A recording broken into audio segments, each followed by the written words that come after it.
ನಮಸ್ಕಾರ ವೀಕ್ಷಕರೇ, ಕನ್ನಡ ಜನಶ್ರೀ ಡಿಜಿಟಲ್ ನ್ಯೂಸ್ಗೆ ಸ್ವಾಗತ ಸುಸ್ವಾಗತ. ನಾನು ಪ್ರಮೋದ್ ಕುಂದಗೋಳು.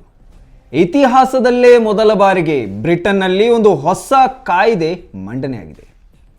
ಹೌದು ವೀಕ್ಷಕರೇ, ಬ್ರಿಟನ್ನಲ್ಲಿ ಒಂದು ಹೊಸದಾದ ಹೆಜ್ಜೆಯನ್ನ ಇಟ್ಟಿದ್ದಾರೆ. ಏನಪ್ಪಾ ಅದು? ಟೊಬ್ಯಾಕೋ ಮತ್ತು ಸಿಗರೇಟನ್ನು ಬ್ಯಾನ್ ಮಾಡಿದ್ದಾರೆ.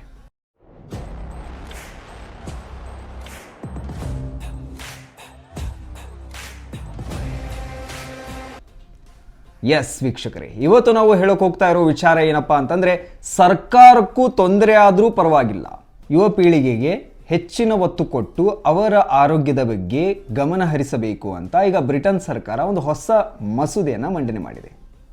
ಸೊ ಮಂಡನೆ ಏನೇನು ಮಾಡಿದೆ, ಯಾಕೆ ಇದನ್ನು ಮಾಡಿದೆ, ಏನೇನು ತರ್ತಾ ಇದೆ ಅನ್ನೋದನ್ನ ಕಂಪ್ಲೀಟ್ ಡೀಟೇಲ್ಸ್ ನೋಡೋಣ ಬನ್ನಿ.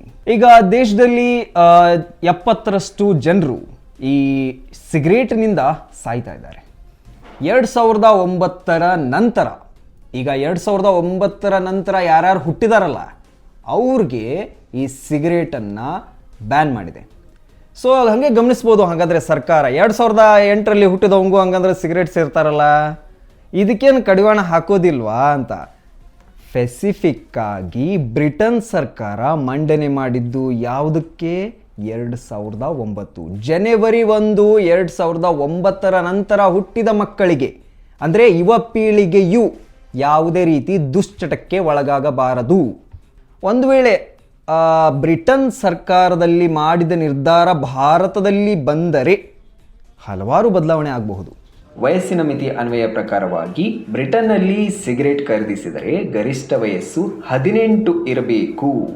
ಆದರೆ ಹೊಸ ಕಾನೂನಿನ ಪ್ರಕಾರ 2009 ನಂತರ ಜನಿಸಿದ ಮಕ್ಕಳಿಗೆ ಯಾವುದೇ ರೀತಿ ಈ ತಂಬಾಕು ಉತ್ಪನ್ನಗಳನ್ನು ಬಳಕೆ ಮಾಡುವಂತಿಲ್ಲ ಅಂತ ಈ ಮಂಡನೆಯಲ್ಲಿ ಸ್ಪಷ್ಟಪಡಿಸಿದೆ.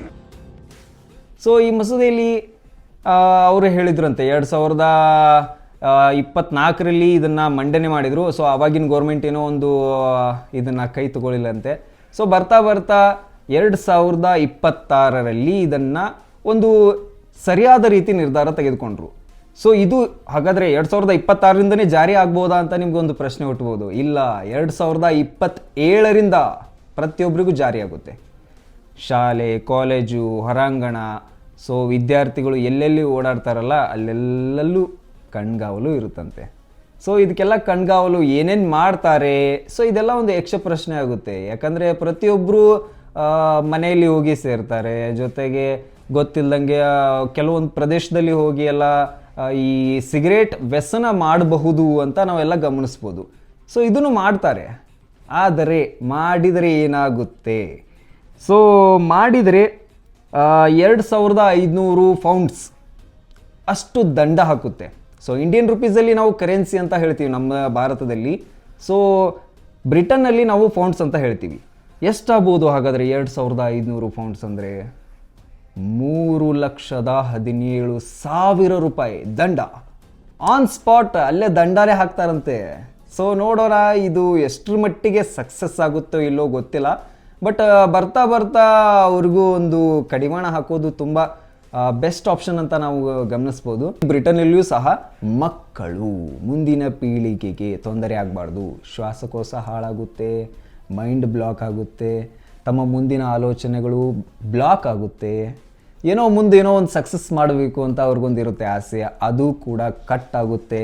ಸೊ ಇದನ್ನೆಲ್ಲನೂ ಅವರು ಯೋಚನೆ ಮಾಡಿಕೊಂಡೇ ನಿರ್ಧಾರ ತೆಗೆದುಕೊಂಡ್ರು. ಇತಿಹಾಸದಲ್ಲಿ ಮೊಟ್ಟ ಮೊದಲ ಬಾರಿಗೆ ಸಿಗರೇಟ್, ತಂಬಾಕು ವ್ಯಸನವನ್ನು ಬ್ಯಾನ್ ಮಾಡ್ತಾ ಇದೆ.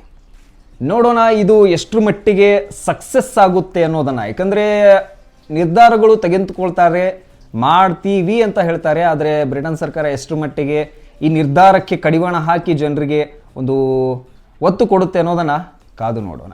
ನಮ್ಮ ಕನ್ನಡ ಜನಶ್ರೀಯಲ್ಲಿ ಇದೇ ರೀತಿ ಮಾಹಿತಿಯನ್ನು ಕೊಡ್ತಾ ಇರ್ತೀವಿ. ಪ್ರತಿ ಕ್ಷಣದ ಸುದ್ದಿಗಾಗಿ ನೋಡ್ತಾ ಇರಿ ಕನ್ನಡ ಜನಶ್ರೀ ನ್ಯೂಸ್. ನಮಸ್ಕಾರ.